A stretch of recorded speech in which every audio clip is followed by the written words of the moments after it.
What's wrong with my bunny? So, your bunny's not acting quite himself, or you think he might be sick, but you don't know what's wrong with him. Today we're going to discuss common rabbit health problems, symptoms, and what you can do about it.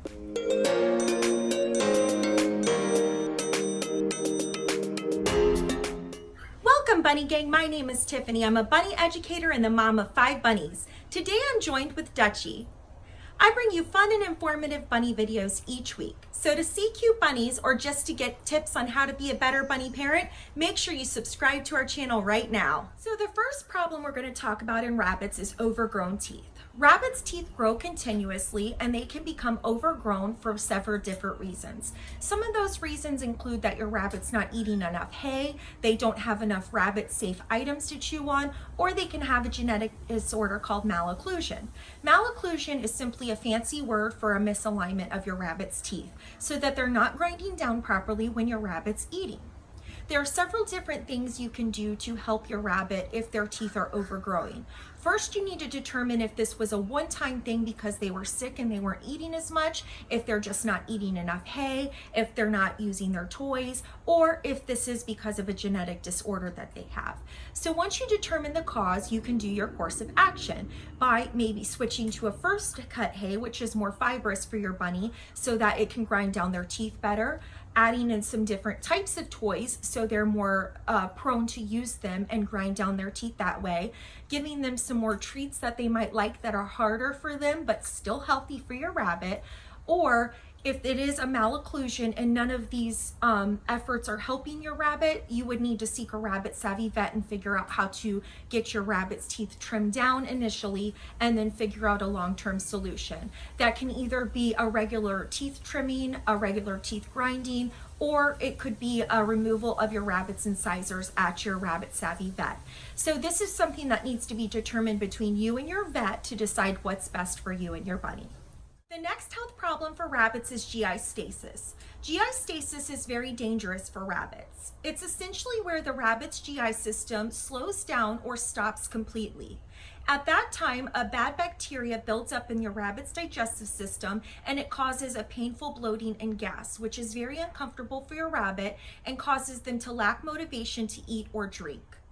GI stasis can be caused by different health factors, underlying health factors. It could be caused by a blockage in your rabbit's GI system, or it could be caused by mental stress.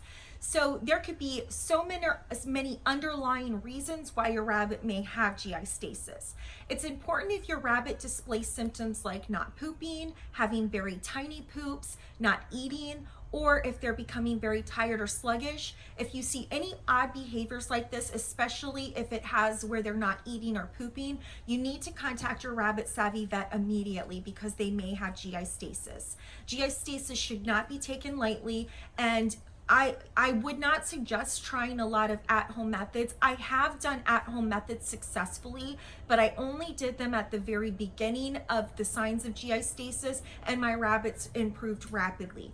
If you're not seeing an improvement of 3 hours with feeding your rabbit critical care and giving some at-home remedies, you need to seek a vet sooner rather than later because it could become dangerous very quickly. The next illness that's common to rabbits is head tilt or loss of balance. This can be caused by an ear infection or a brain infection. Now, this can be caused by a bacteria or a parasite. So it's hard to determine what the underlying cause is for these symptoms until you seek professional help. If your rabbit does start displaying symptoms where they're unable to keep their balance or they're tilting their head to one side and rotating it continuously, that's a sign that this is what's going on with your rabbit. At this point, you need to dim the lights and keep a quiet environment so your rabbit does not self-harm. At this point, you need to contact your rabbit savvy vet so that they can figure out the underlying cause and treat your rabbit for whatever it is causing these symptoms. This can be temporary or permanent depending on what was the cause and exactly how early you caught it in the process. The next illness that's common for rabbits is loss of appetite. Loss of appetite can be caused by illness or it can be caused by a mental or emotional stress for your rabbit. It's important that if you notice your rabbit's not eating, like if you put their rabbit's food down in the morning, you come back several hours later and the food's still there and this is out of character for them, you need to take notice of this. At this early on in not eating, I would suggest doing a home remedy like a pineapple juice and water mixture, feeding that in a syringe, and feeding some critical care. If they're still not stimulating their appetite by the next feeding and they're not eating on their own, you need to contact your vet. At this point, there's some kind of underlying cause and it's not just an upset stomach, and you need to find out exactly what it is and you need to have your vet treat it. If you don't, your rabbit can go into stasis like we were discussing before, and it could be very dangerous and even fatal. The next illness that your bunny can possibly have is bunny diarrhea. Now, it's highly unusual for a bunny to have full-fledged diarrhea. Generally, it's intermittent soft cecotropes. You'll know this because your bunny will have regular pelleted poops, and then they'll intermittently have a soft, mucousy diarrhea-like poops, which is their cecotrope poops. When this happens, the best thing to do is to remove all sugary and starchy, low-fiber items for your bunny's diet and feed high-fiber leafy greens and a high-fiber hay. Good quality high fiber hay at that. When my bunny Dutchy had this due to a low fiber diet before his rescue, we also removed pellets from his diet to stimulate more hay eating. When he also had this, he started to lose his appetite due to the discomfort in his tummy, so I also gave a 3-day course of baby gas drops and a pineapple juice and water mixture in a syringe. This did help clear up Dutchy's soft cecotropes, and he was able to return to regular diet in several weeks. So that's the course of action we used, and there's a lot of great home remedies online that you can look into. But if your bunny does not start to improve very rapidly, you need to contact your vet, because if they're not eating and they're still being force-fed after 24 to 48 hours, this is not normal and there could be some other underlying cause, and you need to seek help before it becomes stasis. The next health-related problem for a bunny is breathing difficulties.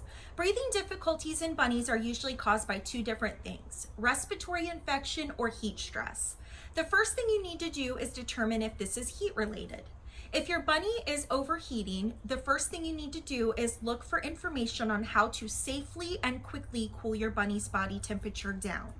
This is why it is so important to keep your bunny cool during hot months of the summer. Anything over 85 degrees is too hot for your bunny outside.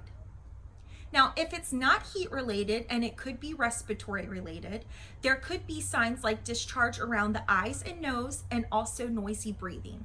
If this is the case, you need to contact your rabbit savvy vet immediately. And if it's after hours, contact an emergency vet center. The next bunny health problem is ear mites. Ear mites might present themselves as your bunny scratching their ear a lot. They might have some base discharge from their ears. They might also have some crusted skin in their ears or some scabs, or they might have some lesions. Now, bunny ear mites are not necessarily an emergency, but if you let them continue on too long, they can become an emergency. If your bunny gets to the point where they have lesions in their ears, they can become infected when scratched a lot, and that can become a problem and cause for concern. It's important that you get them treated as soon as possible so that it does not develop into a serious problem. It's important to remember that bunnies have delicate systems. Proper care and diet can go a long way in helping your bunny from getting sick. But if your bunny does get sick, it's important to remember that bunnies are prey animals, so they're very good at hiding their illnesses.